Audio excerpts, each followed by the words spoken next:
सुबह के 6 बजे हैं, अलार्म बजता है। आंखें अभी पूरी तरह से खुली भी नहीं है, लेकिन हमारा हाथ अंधेरे में ही बेड साइड टेबल पर फोन टटोलने लगता है। हम स्क्रीन अनलॉक करते हैं और नोटिफिकेशंस चेक करना शुरू कर देते हैं। हाँ, ये एक ऐसी दिनचर्या है जिससे शायद ही कोई अछूता हो। बिल्कुल, ये हम में से ज्यादातर लोगों की कहानी है। लेकिन अगर मैं कहूँ कि हमारी ये दिनचर्या, हमारी ये सबसे गहरी आदत हमारे अपने दिमाग की उपज है ही नहीं, क्या होगा अगर ये सिलिकॉन वैली के कुछ स्मार्ट इंजीनियर्स और मनोवैज्ञानिकों द्वारा बहुत ही बारीकी से डिजाइन किया गया एक प्रोग्राम है? ये विचार ही अपने आप में काफी डरावना है, लेकिन ये सच है। हमारे पास जो स्रोत हैं वो एक ऐसे चौंकाने वाले तथ्य से शुरू होते हैं जो इस बात को साबित करता है।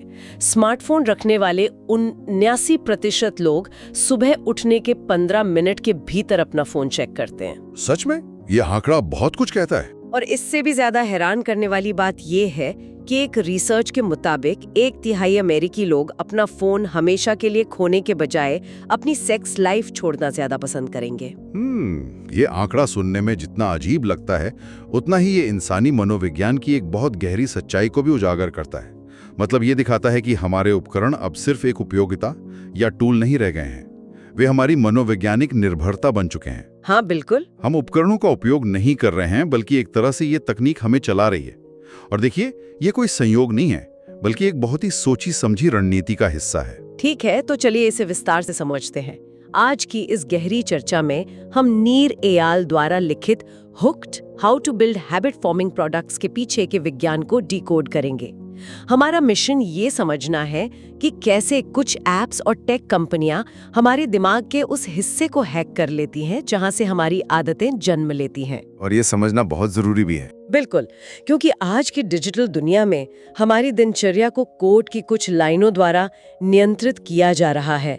जब तक हम ये नहीं समझेंगे कि ये अदृश्य माइंड कंट्रोल आखिर काम कैसे करता है, तब तक हम इसके प्रभाव से बच नहीं सकते। सही कहा आपने। इस पूरी पहेली को सुलझाने के लिए सबसे पहले हमें उस बुनियादी सवाल का जवाब खोजना होगा कि आखिर टेक कंपनियां हमारी आदतें बनाना क्यों चाहती हैं। हाँ, आखिर इसके पीछे उनका क्या फायदा है? इसका सीधा संबंध उनके बिजनेस मॉडल और अर्थशास्त्र से है। अगर हम संज्ञानात्मक मनोविज्ञान यानी कॉग्निटिव साइकोलॉजी की भाषा में समझें, तो आदतें वे स्वचालित व्यवहार हैं जो बिना किसी चेतन विचार के किए जाते हैं। मतलब जिनके लिए हमें सोचना नहीं पड़ता। बिल्कुल। दिन भर में हम जो भी फैसले लेते हैं, हमारा दिमाग उन फैसलों से बहुत जल्दी थक जाता है। इसलिए ऊर्जा बचाने के लिए दिमाग कुछ शॉर्टकट्स बना लेता है।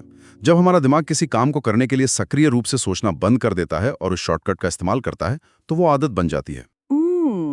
ये कुछ वैसा ही है जैसे जब कोई पहली बार कार चलाना सीखता है तो उसका पूरा ध्यान क्लच, गियर और स्टीयरिंग पर होता है, लेकिन कुछ महीनों बाद गियर बदलते समय या ब्रेक लगाते समय उसे सोचना नहीं पड़ता, वो बस हो जाता है। बहुत सटीक उदाहरण दिया आपने। इंसान के लिए तो ये ऊर्जा बचाने का एक तरीका है, लेकिन टेक कंपनियों को हमारी इस मनोवैज्ञानिक प्रक्रिया से एक बहुत बड़ा आर्थिक फायदा होता है। वो कैसे? आर्थिक रूप से ये किसी भी कंपनी के लिए गोल्ड माइन यानी सोने की खदान है। बिजनेस की दुनिया में इसे कस्टमर लाइफ टाइम वैल्यू या CLTV कहा जाता है। अच्छा, कस्टमर लाइफ टाइम वैल्यू। हाँ, जब कोई प्रोडक्ट हमारी आदत बन जाता है तो हम उसका इस्तेमाल ज्यादा लंबे समय तक और बार बार करते हैं। इसका सीधा मतलब ये है कि कंपनी को हमें वापस लाने के लिए विज्ञापनों या मार्केटिंग पर पैसे खर्च नहीं करने पड़ते, हम खुद ब खुद वापस जाते हैं। बिना किसी याद दिलाए। कद का अंदाजा इस बात से लगा सकते हैं कि वो अपनी कीमतें कितनी आसानी से बढ़ा सकता है। आदतें कंपनियों को यही जादुई ताकत देती हैं, जिसे प्राइसिंग फ्लेक्सिबिलिटी कहते हैं। इसका एक बहुत अच्छा उदाहरण हमें वीडियो गेम्स या प्रोडक्टिविटी एप्स में देखने को मिलता है, जैसे कैंडी क्रश या एवरनोट। वे शुरुआत में पूरी तरह से मुफ्त होते हैं। हम उन्हें डाउनलोड करते हैं, इस्तेमाल करते हैं और हमें उनकी आदत लग जाती है। हाँ, और एवरनोट के CEO ने इस पूरी प्रक्रिया को समझाने के लिए एक स्माइल ग्राफ नाम की अवधारणा शेयर की थी। ये बहुत ही दिलचस्प है। स्माइल ग्राफ, ये कैसे काम करता है? देखिए, जब कोई नया यूजर एवरनोट इस्तेमाल करना शुरू करता है तो शुरुआती दिनों में उसका उपयोग बहुत कम होता है, लेकिन जैसे जैसे वो ऐप में अपने नोट सेव करता जाता है और उसे उसकी आदत पड़ने लगती है, तो उसका एंगेजमेंट बढ़ने लगता है। वो ऐप पर ज्यादा निर्भर होने लगता है। बिल्कुल, और कुछ समय बाद वो प्रीमियम फीचर्स के लिए पैसे देने को भी तैयार हो जाता है। अगर आप इस डेटा को ग्राफ पे प्लॉट करें तो ये एक मुस्कान यानी स्माइल के आकार का दिखता है, पहले नीचे जाता हुआ और फिर आदत बनने के बाद तेजी से ऊपर की तरफ बढ़ता हुआ। लेकिन यहाँ मुझे एक बात समझ नहीं आ रही है, क्या दुनिया के हर बिजनेस को इस स्माइल ग्राफ या आदत बनाने वाले प्रोडक्ट की जरूरत है? मतलब मेरा मतलब है, अगर मैं एक जीवन बीमा कंपनी चला रही हूँ तो क्या मुझे भी लोगों को रोजाना अपने ऐप पर लाने की जरूरत है? ये एक बहुत ही तार्किक सवाल है।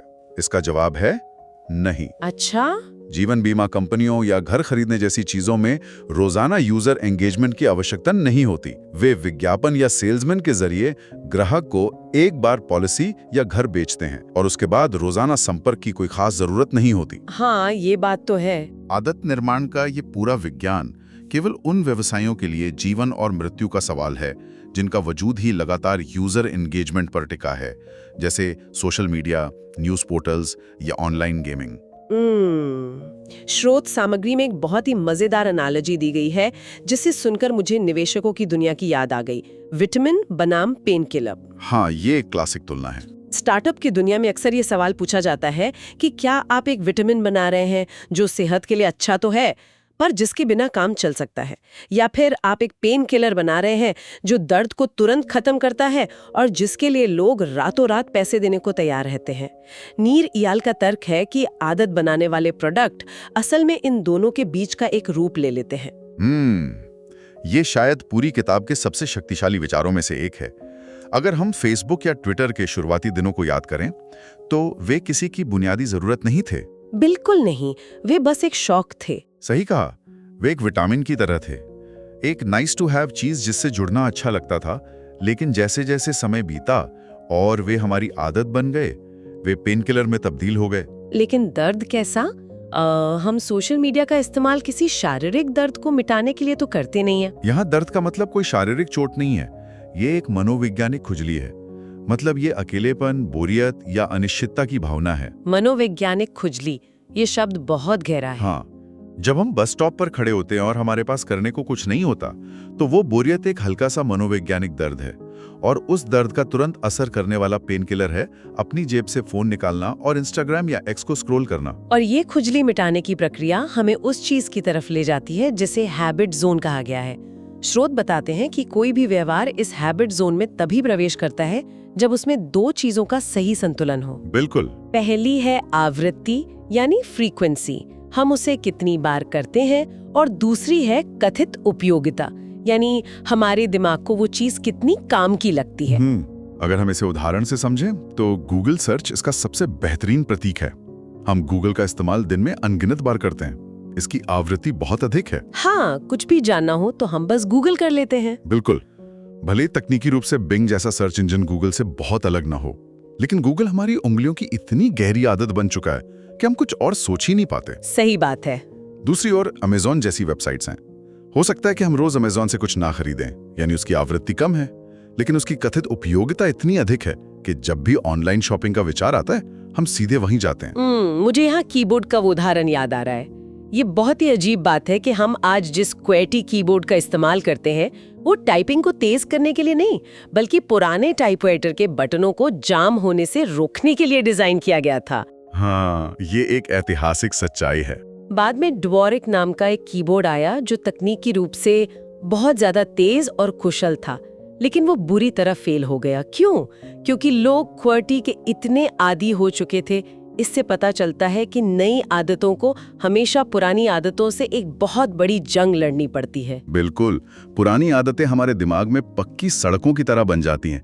अगर किसी नए प्रोडक्ट को उस पुरानी आदत को तोड़ना है तो उसे सिर्फ थोड़ा बेहतर होने से काम नहीं चलेगा, उसे पुरानी आदत से कई गुना ज्यादा बेहतर होना पड़ेगा।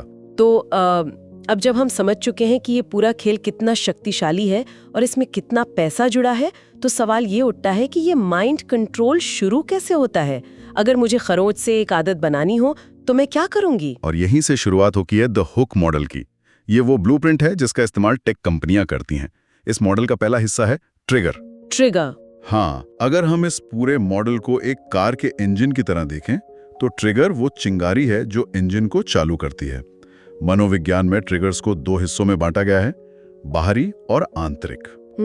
बाहरी ट्रिगर कैसे होते हैं? बाहरी ट्रिगर वे होते हैं जो हमारे पर्यावरण में मौजूद होते हैं, जैसे स्क्रीन पर चमकने वाला एक लाल रंग का नोटिफिकेशन बैज, एक ईमेल या फोन की बीप। ये बहुत स्पष्ट होते हैं और हमें सीधे तौर पर बताते हैं कि अगला कदम क्या उठाना है। लेकिन बाहरी ट्रिगर्स तो सिर्फ शुरुआत है। असली खेल तो तब शुरू होता है जब हमें किसी बाहरी नोटिफिकेशन की जरूरत ही नहीं पड़ती। बिल्कुल। स्रोत में एथिजिन नाम की लड़की का बहुत ही दिलचस्प उदाहरण दिया गया है। वो इंस्टाग्राम से इस कदर जुड़ चुकी है कि उसके लिए फोन का बजना जरूरी नहीं है। जब भी वो किसी खूबसूरत सूर्यास्त को देखती है या किसी अच्छे कैफे में स्वादिष्ट खाना देखती है, तो उसके अंदर अपने आप एक ट्रिगर पैदा होता है कि इसकी फोटो खींचनी है और दुनिया के साथ शेयर करनी है। कोई बीप नहीं हुई, किसी ने उसे याद नहीं दिलाया, फिर भी उसने ऐप खोल लिया। और यही आंतरिक ट्रिगर की सबसे बड़ी सफलता है। जब कोई प्रोडक्ट हमारी भावनाओं के साथ जुड़ जाता है तो उसे विज्ञापनों की जरूरत नहीं पड़ती। यहाँ जो बात सबसे दिलचस्प है वो ये है कि अगर हम मनोविज्ञान की गहराई में जाएं तो हम पाएंगे कि सबसे शक्तिशाली आंतरिक ट्रिगर अक्सर हमारी नकारात्मक भावनाओं से जुड़े होते हैं। नकारात्मक भावनाएं जैसे क्या? अनिश्चितता, डर, बोरियत या अकेलापन। जब हम किसी पार्टी में जाते हैं और वहां किसी को नहीं जानते तो वह हल्का सा सामाजिक तनाव एक नकारात्मक भावना है। उस तनाव से बचने के लिए हम तुरंत अपना फोन निकालकर उसमें व्यस्त दिखने का नाटक करने लगते हैं। अरे वाह, ये तो हम सभी करते हैं। टेक कंपनियां हमारी इन कच्ची मानवीय भावनाओं को अपने प्रोडक्ट के इस्तेमाल के साथ वायर कर देती हैं। ये थोड़ा डरावना है कि हमारी बोरियत ही उनके लिए ट्रिगर का काम कर रही है।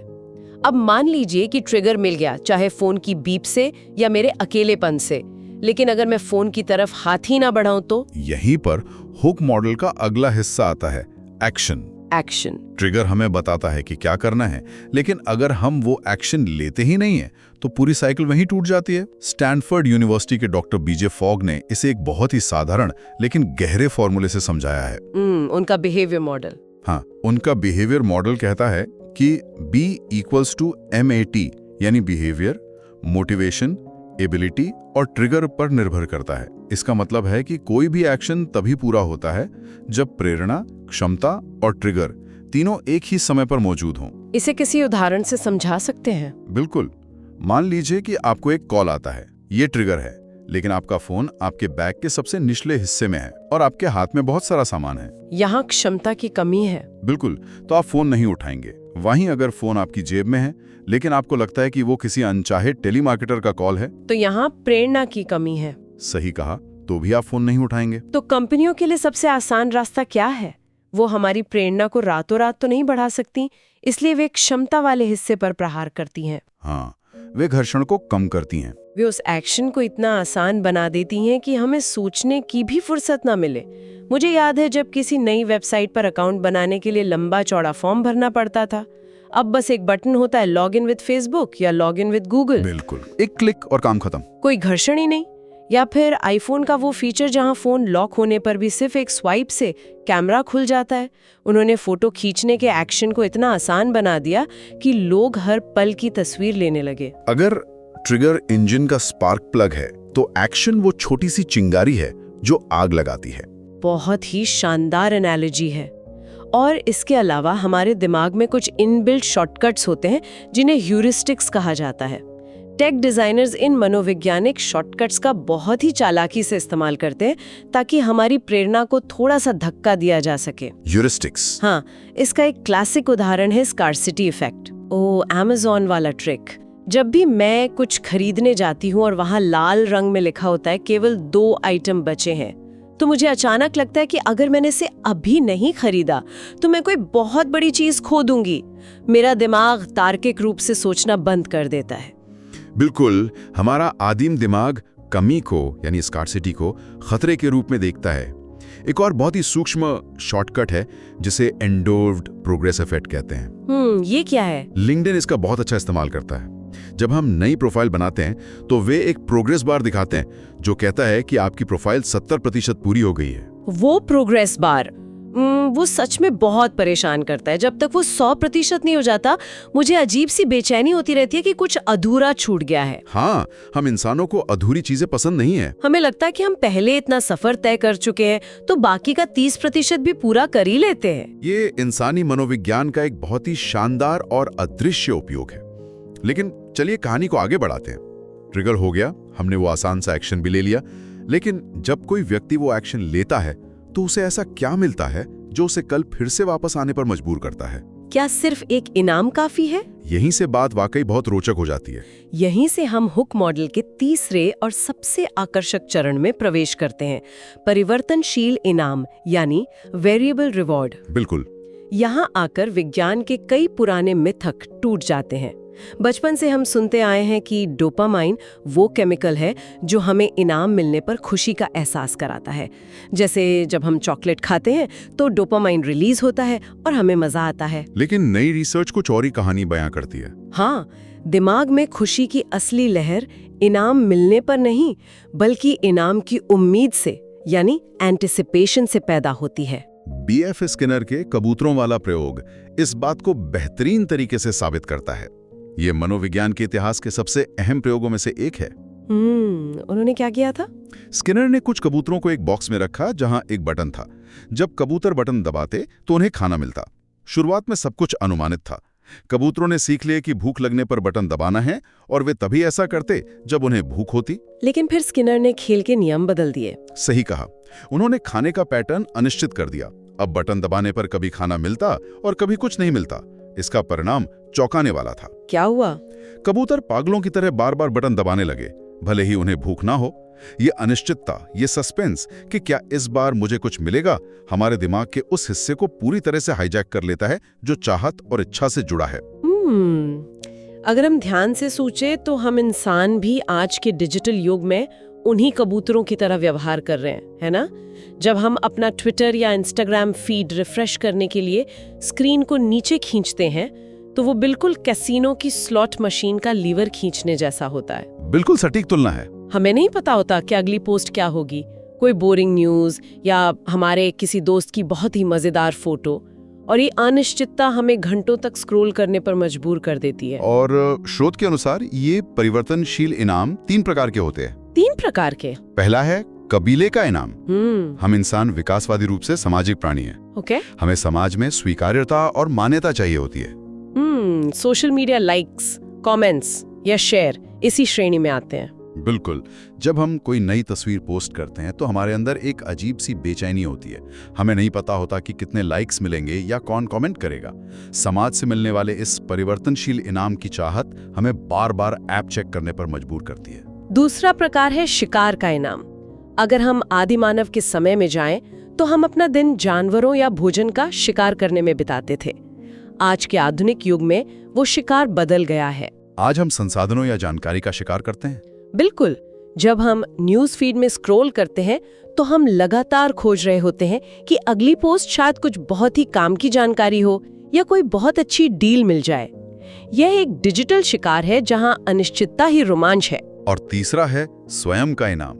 ये किसी और के लिए नहीं, बल्कि हमारी खुद की महारत हासिल करने या किसी काम को पूरा करने की अंदरूनी इच्छा से जुड़ा है। जैसे मैं रोज सुबह अपने ईमेल इनबॉक्स को पूरी तरह खाली करने की कोशिश करती हूँ। जब इनबॉक्स में 0 ईमेल बचते हैं, जिसे इनबॉक्स 0 कहते हैं, तो मुझे जो एक अजीब सी मानसिक संतुष्टि मिलती है वो स्वयं का इनाम है। हाँ, वीडियो गेम्स में अगले लेवल तक पहुंचना या किसी मुश्किल पहेली को सुलझाना भी इसी का हिस्सा है। इस पूरी परिवर्तनशीलता में एक और दिलचस्प पहलू है, फाइनाइट वेरिएबिलिटी बनाम इनफाइनाइट वेरिएबिलिटी। ये क्या है? आपने फार्मविल जैसे गेम्स के बारे में सुना होगा जो कुछ समय के लिए बहुत लोकप्रिय हुए थे, लेकिन फिर लोग उनसे बोर हो गए। ऐसा इसलिए हुआ क्योंकि उनकी परिवर्तनशीलता सीमित थी। एक बार जब दिमाग ने खेल का पैटर्न समझ लिया तो सस्पेंस खत्म हो गया। इसके विपरीत ब्रेकिंग बैड जैसे टीवी शोज इतने मशहूर क्यों होते हैं? क्योंकि उनमें इनफाइनाइट वेरिएबिलिटी यानी अनंत परिवर्तनशीलता होती है। वॉल्टर वाइट के साथ अगले एपिसोड में क्या होगा, इसका आप कभी सही अंदाजा नहीं लगा सकते। बिल्कुल। टेक कंपनियों को भी ना हमें लंबे समय तक बांधे रखना है, तो उन्हें लगातार अनिश्चितता बनाए रखनी होती है। जैसे YouTube का एल्गोरिदम जो हमेशा कुछ नया और अप्रत्याशित सुझाता है। लेकिन यहाँ कंपनियों के लिए एक बहुत ही जरूरी मनोवैज्ञानिक चेतावनी भी है। हाँ, जिसे रिएक्टेंस का सिद्धांत कहा जाता है। इंसान अपनी आजादी से बहुत प्यार करता है। अगर किसी भी बिंदु पर यूजर को ये लगने लगे कि उसे कंट्रोल किया जा रहा है या उसकी आजादी छीनी जा रही है, तो वो सिस्टम के खिलाफ बगावत कर देता है।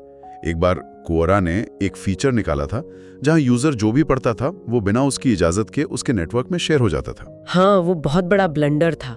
लोगों को लगा कि उनकी निजता का उल्लंघन हो रहा है और लोगों ने प्लेटफॉर्म का इस्तेमाल करना कम कर दिया। व्यवहार को बदलने के लिए यह सबसे जरूरी नियम है कि यूजर को हमेशा यह महसूस होना चाहिए कि वो अपने मर्जी से एक्शन ले रहा है। चॉइस हमेशा उसके हाथ में होनी चाहिए। ठीक है, तो हमने ट्रिगर देख लिया, हमने आसान एक्शन ले लिया, हमें सस्पेंस से भरा शानदार इनाम भी मिल गया।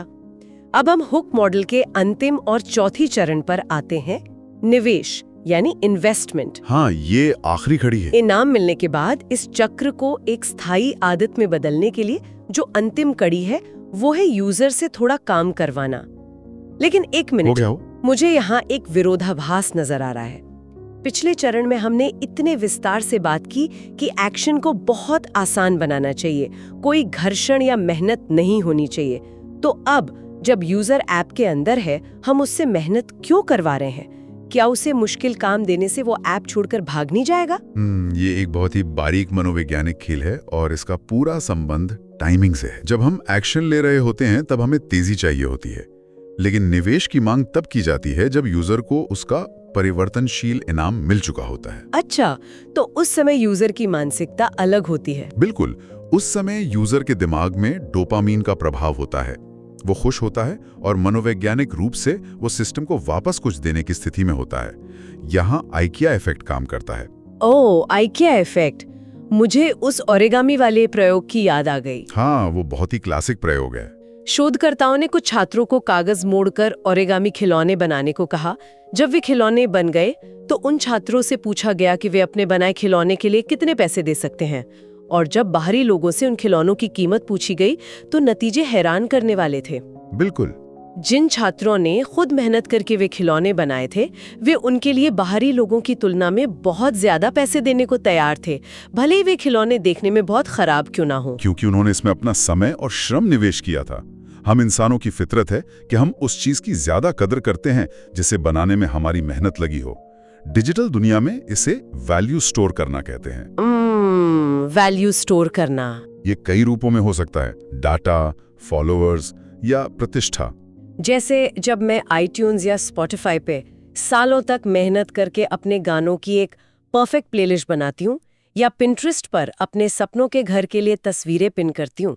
जैसे जैसे मेरा निवेश बढ़ता है, वो प्लेटफॉर्म मेरे लिए उतना ही कीमती हो जाता है। बिल्कुल। अब अगर कोई मुझे एक नया और बेहतर म्यूजिक ऐप दे तो भी मैं उसे इस्तेमाल नहीं करूंगी, क्योंकि मेरी सारी मेहनत, मेरा सारा निवेश पुरानी ऐप में है। और निवेश का सिर्फ यही एक फायदा नहीं है, इसका एक और बहुत महत्वपूर्ण काम है, अगले ट्रिगर को लोड करना। अगले ट्रिगर को लोड करना, ये कैसे काम करता है? जब आप स्नैपचैट पर किसी को कोई तस्वीर भेजते हैं या टिंडर पर किसी के प्रोफाइल पर राइट स्वाइप करते हैं, तो आप सिर्फ उस समय का उपयोग नहीं कर रहे हैं, आप असल में भविष्य के लिए एक नए नोटिफिकेशन यानी एक नए ट्रिगर की जमीन तैयार कर रहे हैं। ये तो बहुत ही चालाकी भरा कदम है। मतलब मैंने मैसेज भेजा और अब मुझे इंतजार है कि सामने वाला कब जवाब देगा। जैसे उसका जवाब आता है, मेरे फोन की स्क्रीन पर एक नया नोटिफिकेशन चमकता है, एक नया ट्रिगर, और पूरी साइकिल फिर से शुरू हो जाती है। हाँ, बिल्कुल यही होता है। ट्रिगर, एक्शन, वेरिएबल रिवॉर्ड और इन्वेस्टमेंट, ये चारों मिलकर वो हुक बनाते हैं जिससे निकल पाना लगभग नामुमकिन सा लगता है। ये एक अंतहीन लूप है जो हर चक्कर के साथ और मजबूत होता जाता है। इस पूरी बातचीत ने मुझे थोड़ा सोचने पर मजबूर कर दिया है। इन सब मनोवैज्ञानिक तकनीकों, ह्यूरिस्टिक्स और डोपामाइन लूप्स के बारे में सुनकर ऐसा लग रहा है जैसे हम किसी माइंड कंट्रोल का मैनुअल पढ़ रहे हों। ये एक स्वाभाविक चिंता है। क्या टेक कंपनियां लोगों का फायदा नहीं उठा रही हैं? क्या हमारे दिमाग को इस तरह हैक करना और मैनिपुलेट करना नैतिक रूप से सही है? देखिए, कोई भी तकनीक जो बड़े पैमाने पर मानव व्यवहार को बदलती है, उसके साथ नैतिकता के सवाल स्वाभाविक रूप से जुड़े होते हैं। नील रियल ने अपनी किताब में इस नैतिक दुविधा को सुलझाने के लिए एक ढांचा दिया है जिसे मैनिपुलेशन मैट्रिक्स कहा जाता है। Manipulation matrix? हाँ, इसमें प्रोडक्ट बनाने वालों को 4 श्रेणियों में बांटा गया है, जो इस बात पर निर्भर करता है कि वो क्या बना रहे हैं और उनकी नीयत क्या है। अगर हम इसे व्यापक संदर्भ से जोड़ें तो ये बहुत स्पष्ट हो जाता है। चलिए इसे डिकोड करने की कोशिश करते हैं। पहली श्रेणी क्या है? पहली श्रेणी को फैसिलिटेटर यानी सुविधादाता कहा जाता है।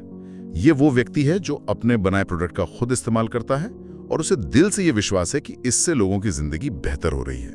वे ईमानदारी से एक अच्छी आदत बनाने की कोशिश कर रहा है। समझ गई।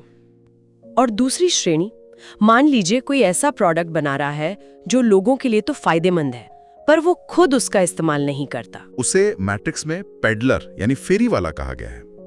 उदाहरण के लिए एक ऐसा सॉफ्टवेयर इंजीनियर जो एक बहुत ही बेहतरीन रनिंग या फिटनेस ऐप बनाता है ताकि लोग मैराथन की तैयारी कर सके, लेकिन वो खुद दौड़ने नहीं जाता। ये जरूरी नहीं कि ये बुरा हो, ये दूसरों का जीवन सुधार रहा है, लेकिन इसमें वो व्यक्तिगत जुड़ाव नहीं है। और अगर कोई ऐसा प्रोडक्ट बनाए जो मजेदार तो बहुत है, पर उससे जिंदगी में कोई खास वैल्यू नहीं जोड़ रही है, उन्हें एंटरटेनर या मनोरंजक कहा गया है। वे खुद अपने प्रोडक्ट का इस्तेमाल करते हैं, लेकिन उन्हें भी पता होता है कि इससे दुनिया नहीं बदलने वाली, ये सिर्फ मनोरंजन के लिए। ज्यादातर वीडियो गेम्स इसी श्रेणी में आते हैं। इसका मतलब है कि चौथी श्रेणी सबसे खतरनाक होनी चाहिए, जहाँ प्रोडक्ट बनाने वाला ना तो खुद उसका इस्तेमाल करता है और ना ही उसे लगता है कि इससे किसी की जिंदगी बेहतर हो रही है। बिल्कुल, उन्हें डीलर कहा गया है, जैसे कोई कसीनो का मालिक जो खुद कभी जुआ नहीं खेलता, या कोई ड्रग डीलर। उनका एकमात्र मकसद आपकी कमजोरियों का फायदा उठाकर पैसा कमाना होता है। नीर एयाल का मानना है कि मैनिपुलेशन या व्यवहार को बदलना अपने आप में हमेशा बुरा नहीं होता। सवाल यह है कि हम किस उद्देश्य के लिए मैनिपुलेट कर रहे हैं। जैसे वेट वॉचेस या कोई मेडिटेशन ऐप, वे भी तो लोगों का व्यवहार बदल रहे हैं। वे भी उसी हुक मॉडल का इस्तेमाल कर रहे हैं। ट्रिगर देना, आसान एक्शन करवाना, वजन कम होने का इनाम देना और पैसे या समय का निवेश करवाना। लेकिन हम समाज के रूप में उसे अच्छा मानते हैं, क्योंकि अंतिम परिणाम एक स्वस्थ जीवन है। बिल्कुल सही कहा। तकनीक सिर्फ एक साधन है। ये हम पर निर्भर करता है कि हम इन मनोवैज्ञानिक सिद्धांतों का उपयोग लोगों को स्क्रीन से चिपकाए रखने के लिए करते हैं या उनकी जिंदगी में कोई सकारात्मक बदलाव लाने के लिए। तो अगर हम आज के इस पूरी गहरी चर्चा को समेटें, तो हमने देखा कि कैसे हमारी दिनचर्या की कई आदतें असल में एक बहुत ही सूक्ष्म हुक मॉडल का हिस्सा है। हाँ, ये सब एक ट्रिगर से शुरू होता है, चाहे वो फोन की चमकती स्क्रीन हो या हमारे अंदर की कोई बोरियत। फिर हम बिना ज्यादा सोचे एक आसान सा एक्शन लेते हैं, जैसे बस एक स्वाइप या एक क्लिक, और उसके बाद हमें अनिश्चितता से भरा एक इनाम मिलता है जो हमारे दिमाग को हमेशा और ज्यादा की चाहत में डाल देता है। बिल्कुल। और अंत में हम उस ऐप या सर्विस में अपना समय, अपना डेटा या अपनी मेहनत निवेश करते हैं, जो अगले ट्रिगर को जन्म देता है और हमें वापस उसी लूप में खींच लाता है। और ये चर्चा हम सभी के लिए इसलिए इतनी महत्वपूर्ण है ताकि अगली बार जब हम किसी स्क्रीन को घंटों तक बिना सोचे समझे स्क्रॉल कर रहे हों, तो हमारे अंदर एक जागरूकता हो, हमें यह एहसास हो कि हमारे ध्यान को, हमारे अटेंशन को कैसे कैप्चर किया जा रहा है। बिल्कुल, जागरूकता ही बचाव का पहला कदम है। और इसी के साथ हम आज की इस चर्चा को एक अंतिम विचार के साथ खत्म करना चाहेंगे। हमेशा ये माना जाता है कि बड़ी बड़ी टेक कंपनियां इन मॉडल्स का इस्तेमाल हमें अपने जाल में फंसाने के लिए करती हैं। हाँ, अक्सर ऐसा ही सोचा जाता है। लेकिन क्या होगा अगर हम इस हुक मॉडल का इस्तेमाल खुद पर करें? अगर हम इस विज्ञान को समझ चुके हैं, तो क्या हम इसका रिवर्स इस्तेमाल करके खुद में अच्छी आदतें इंजीनियर नहीं कर सकते? ये एक बहुत ही शक्तिशाली विचार है। क्या हम रोजाना व्यायाम करने, किताबें पढ़ने या कोई नई भाषा सीखने के लिए अपने पर्यावरण में सही ट्रिगर सेट नहीं कर सकते? क्या हम अच्छी आदतों के एक्शन को इतना आसान नहीं बना सकते कि दिमाग को सोचना ही ना पड़े? अगली बार जब हम सुबह उठने के 15 मिनट के भीतर अपना फोन चेक करते, तो हमें खुद से बस एक सवाल पूछना चाहिए, क्या हम इस उपकरण का इस्तेमाल कर रहे हैं या ये उपकरण हमारा इस्तेमाल कर रहा है?